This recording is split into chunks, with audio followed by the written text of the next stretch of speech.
Miss, excuse me. Question for you. Kayo po ba si Isabel Lazo? Ay, yes po. Hello po. Nag-interview po kami ng mga successful people for the younger generation. Baka pwede po kayo ma-interview kahit sandali lang. Oh, pwede po, pwede po. Kilala kita eh. Ikaw yung nag-interview kay Ned nung last time. Oh, Opo, ma'am. Kayo naman po ngayon. Opo. Para po sa mga hindi nakakaalam, Ma'am Bel, ano po yung industry natin? Sa content creation talaga. And business, my business. May business kayo, ma'am. Ano po yung business natin? Bebenta ko ng mga pre-love clothes. Live selling. For girls, ma'am. For girls and boys. Mga damit ni Ned, binibenta ko din yan. Ma'am, kailan po natin nakuha yung first million natin? Last year? 2024. Wow, Tama, ma'am. 2024. Congratulations, Ay, thank ma'am. you, Ha? thank you. Congratulations. Pero ma'am, nabanggit nyo si Sir Ned. Power couple po talaga kayo, no? Kapag involved po ang partner natin sa business natin or career natin, advantage po ba to or disadvantage? Advantage, syempre. Kasi pag may partner ka, may tumutulong sa'yo sa lahat ng bagay. Exchange of ideas, paano mo pa mapapaganda yung business. May idea siya na hindi mo naiisip, tapos isi-share niya sa'yo. Or di kaya sa content creation, sinishare niya sa akin, tapos ako yung magbi-video. Minsan naman, pag may idea ko na content, isi-share ko sa kanya, siya din yung magbi-video, ganun. Exchange of ideas talaga. Ang advantage talaga natin, ma'am, is yung chemistry na matagal na natin binild.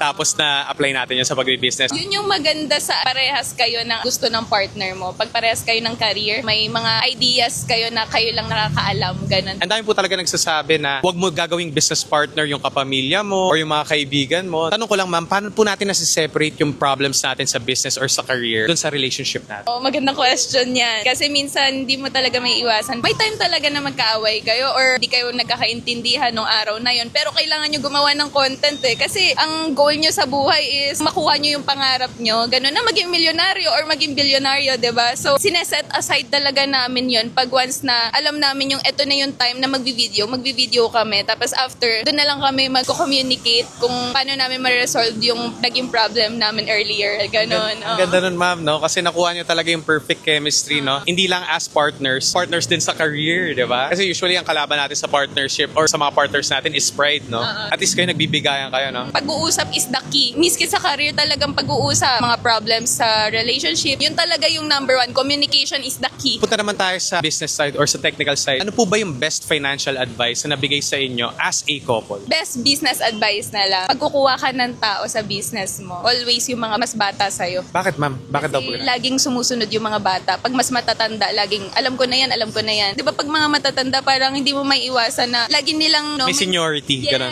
Yes, oo. Bi-business ko or nasa business ka, kukuha ka ng mas bata sa'yo. Mas sinusunod ka nila. Tama yun, ma'am, no? Isa yun sa mga pinakamahalaga na nakokontrol natin yung sarili nating business sa sarili nating pace, di ba? Pero ang dami nagsasabi, ma'am, na pag mas bata daw, mas makukulit eh. Sa inyo ba, ma'am? Sa experience nyo? Di naman. Kasi mas sumusunod talaga sila sa amin eh. Depende siguro kung alam mo na una pa lang na makulit yun tapos kinuha mo. Sa interview diba? pa lang, no? Oo, Ganun. diba? So, ibig sabihin, ma'am, may pag-asa pa rin talaga yung kabataan ngayon, no? naman, At least, di ba, kahit pa paano. Saka nakakatulong tayo sa mga kabataan eh. Mabigyan ng pagkakataon ng experience, opportunities. Totoo yan. If mawawala po lahat sa inyo bukas, sa tingin nyo, ma'am, kaya nyo makabalik dito sa kinatatayuan natin ngayon? Oo. Paano nyo sabi? Kasi alam ko sa sarili ko na masipag ako. Mapagpasensya ako and matyaga ako eh. Madiskarte ako. Mawala man sa akin. Gagawa ako ng paraan para mabalik sa akin yun. At saka sabi nila na ang sipag, hindi skill yun eh. Oo. Trait yun dapat eh, no? Dapat i-embodied talaga natin yung sipag, no? Dapat araw-araw masipag ka. Kung hindi ka araw-araw masipag, matutulog lang din yung pera at hindi pupunta sa'yo yung pera. Kailangan hindi tayo umabol sa pera. Dapat yung pera yung umabol sa Oo, atin.